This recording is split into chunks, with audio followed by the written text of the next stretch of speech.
प्यारे बच्चों, कैसे हैं आप सब लोग? अच्छे हैं?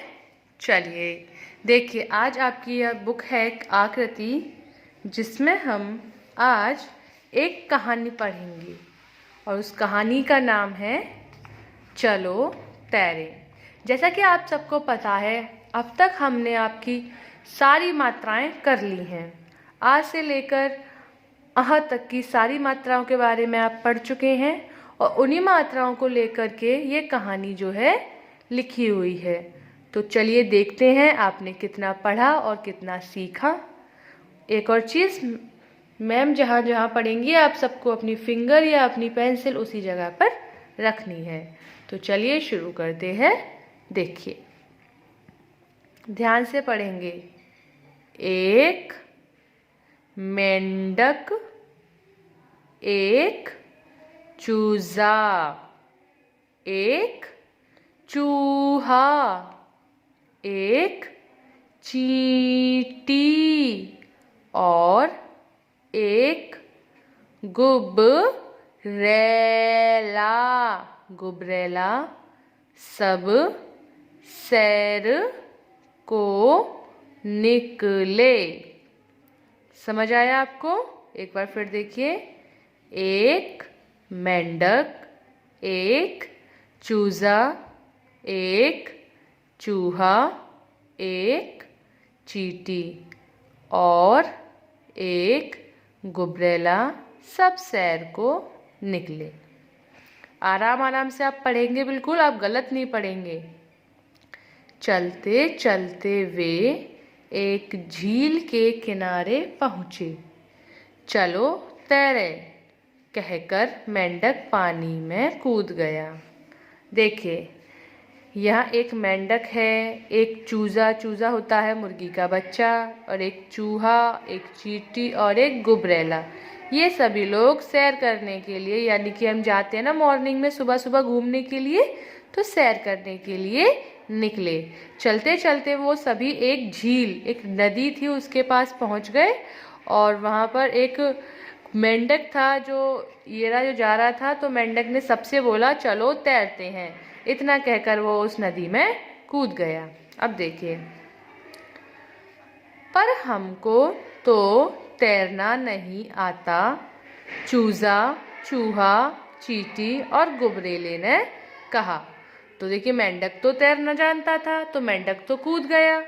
ये चारों आपस में बोलने लगे मेंढक से, अरे आप तुमको तो घूमना आता है, तैरना आता है, तो तुम तो झट से पानी में कूद गए, लेकिन हम चारों को तो तैरना आता ही नहीं। टर टर टर, फिर तुम्हारा तो यहाँ कोई काम नहीं। मेंढक हंसने लगा और वह हंसता गया। इतना हंसा कि उसकी सांस अटकने लगी। इस बात पर मेंढक को बहुत जोर से हंसी आ गई कि इन चारों को तो तैरना ही नहीं आता। तो उसने कहा, फिर तो तुम लोगों का यहाँ कुछ काम है ही नहीं। और वो हंसता हंसता रहा और उतना हंसा कि उसकी सांस अटक गई। चूजे, चूहे, चींटी और गुबरैले को बहुत बुरा लगा। अब मेंढक जो है इन चारों पर हंस रहा था, तो इन चारों को मेंढक की बात से बहुत गुस्सा आया, उन्हें बहुत खराब फील हुआ। उन्होंने कोई उपाय सोचने की कोशिश की। अब वो चारों लोग जो थे कोई उपाय सोचने लगे। वे सोचते गए, सोचते गए, सोचते गए और फिर उन्होंने यह तरकीब निकाली। चूजा गया और जल्दी ही एक पत्ता लेकर वापस लौटा। चूहा एक अखरोट का छिलका ले आया, चींटी एक सरकंडा ले आई और गुबरैला काले धागे का एक लंबा टुकड़ा ले आया। फिर वे सब काम में लग गए। उन्होंने सरकंडे को अखरोट के छिलके के अंदर फंसा दिया और पत्ते को धागे से उसमें बांध दिया। 1 मिनट में ही सुंदर नाव तैयार हो गई। उन्होंने उसे पानी में धकेला और उस पर चढ़ गए और चल पड़ी उनकी नाव। देखा बेटा आपने, चारों ने कितना दिमाग लगाया।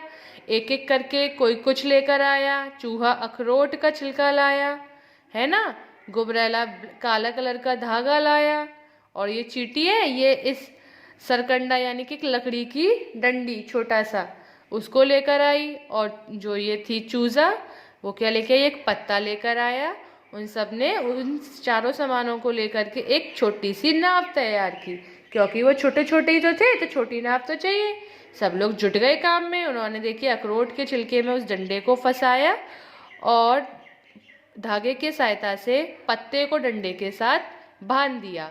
अब देखिए उन्होंने अपनी नाव बना के उसको पानी में उतार दिया। अब देखिए आगे क्या हुआ। मेंढक ने अपना सिर पानी में से बाहर निकाला। मेंढक ने देखा, अरे ये कौन आ रहा है। वह फिर से हंसने ही वाला था, पर नाव तो बहुत बहुत दूर निकल गई थी।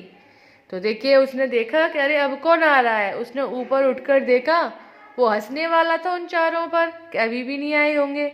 इतने में उनकी नाव जो थी चारों की तैरती हुई मेंढक से बहुत दूर निकल गई।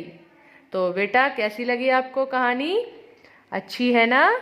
तो देखिए इसी तरह आपको भी ये जो कहानी है चलो तैरें, पृष्ठ संख्या 22 और 23 पर दी है। इसको अच्छे से बार बार कम से कम 5 टाइम्स आपको इसे पढ़ना है। ठीक है, बाय बाय।